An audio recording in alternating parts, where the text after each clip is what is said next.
आणि लगेच दुसरं औषध मारायचं आणि म्हणायचं याचा रिझल्ट आले नाही. आपली ही खोडची शेतकऱ्याची. आज एका औषधावर आपण रिझल्ट पक्तीने दुसरं औषध मारून मोकळं व्हायचं, म्हणायचं मागचे रिझल्ट नाही आले, पुढचे आले. मारून 4 दिवस थांब ना, गपची बस ना, पाहत राहीन तिथं. तेवढं नाही करते. नमस्कार. आज आपण तेल्याबद्दल थोडं बोलणार आहे. पावसाचं वातावरण चालू झालं, आपली बागा आता शेवटच्या तोंडी खोडावर आले. ही बघा, ही एक तेलाची फांदी या बागेत मला दिसली. या बागेला एक ऑइल गार्डचा स्प्रे झालेला आहे. त्याला तिथं जागेवर कंट्रोल झाला, पण शेवटी नुकसान ते नुकसानच. आत्ताही या बागेत 2 ते 3% नुकसान आम्हाला दिसतंय.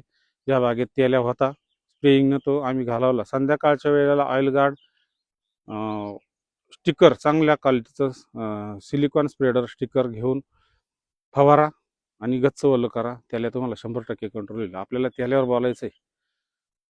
तेल्या म्हणजे काय, ही पहिली गोष्ट लक्षात घेतली तरच तुम्हाला तेल्या कंट्रोल सोपा जाईल. मित्रांनो, 1955 साली दिल्ली विद्यापीठामध्ये पहिल्यांदा ह्या तेल्याच्या जीवाणूचा शोध लागला. पहिली गोष्ट ही लक्षात घ्या का हा जीवाणू नाही, आपलं बुरशी नाही, हा जीवाणू आहे. आपण बुरशीनाशक मारीत बसतो, बंबा मारितो, जातो दुकानातून हे आण ते आण ते आण मारीत बसतो. पहिली गोष्ट ही लक्षात घ्या काय, ह्याला कंट्रोल करण्यासाठी आपल्याला जीवाणूजन्य बुरशीनाशक, ते जीवाणूनाशक बुरशीनाशक आपल्याला तिथं फवारायचे. त्याल्याबद्दल आपण थोडं त्याल्याच्या जीवाणूबद्दल थोडं समजून घेऊ. 1955 साली दिल्ली विद्यापीठामध्ये 2 शास्त्रज्ञांना याचा शोध लागला का हा त्याल्या भारतातच निर्माण झाला, हा काही बाहेरून आलेला नाही. झॅन्थोमोनस ऑक्झिनोपोडस पुनिकई याचं नाव आहे.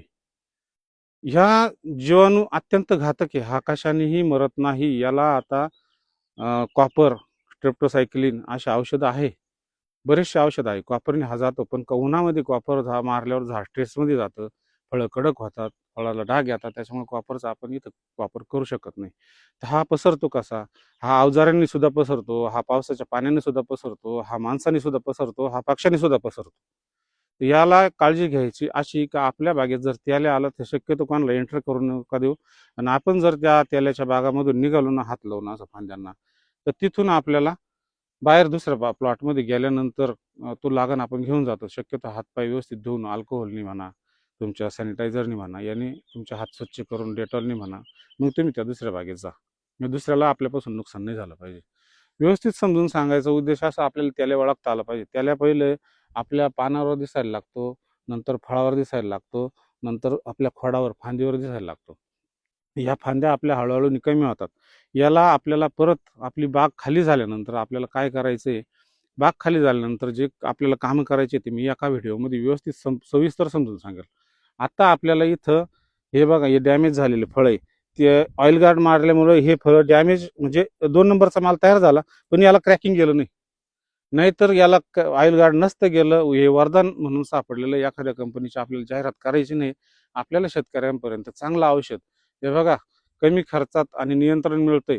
100 औषधं मारण्यापेक्षा एकच औषधानं तुमचं काम होतंय. फक्त मारताना तुमच्या बागेत व्यवस्थित ओलावा पाहिजे, हे औषध 100% पोहोचलं पाहिजे, आणि लगेच दुसरं औषध मारायचं आणि म्हणायचं याचे रिझल्ट आले नाही. आपली ही खोडची शेतकऱ्याची. आज एका औषधावर आपण रिझल्ट पक्तीने दुसरं औषध मारून मोकळं व्हायचं आणि म्हणायचं मागचे रिझल्ट नाही आले, पुढचे आले. मारून 4 दिवस थांब ना, गपची बस ना, पाहत राहीन तिथं. तेवढं नाही करतात. मित्रांनो, सोप्या भाषेत समजून सांगण्याचा उद्देश त्याला वाढून देऊ नका. आपल्या बागेत त्याला कंट्रोल करायला आपल्याला, आपण आता पावसाळ्यात एक स्ट्रॅटर्जी करतोय तयार, तिथं 100% प्रत्येकाला आपण त्याल्याबद्दल चांगली माहिती देणार आहे. कनेक्टमध्ये राहा, फॉलो करा, व्हिडिओ बघत जा. एक तरी पॉईंट आपल्याला कोणाकडून तरी चांगला शिकायला भेटतो. धन्यवाद मित्रांनो. व्हिडिओ आवडला असेल तर शेअर करा, फॉलो करा, लाईक करा, कमेंट करा. महत्त्वाचं. धन्यवाद.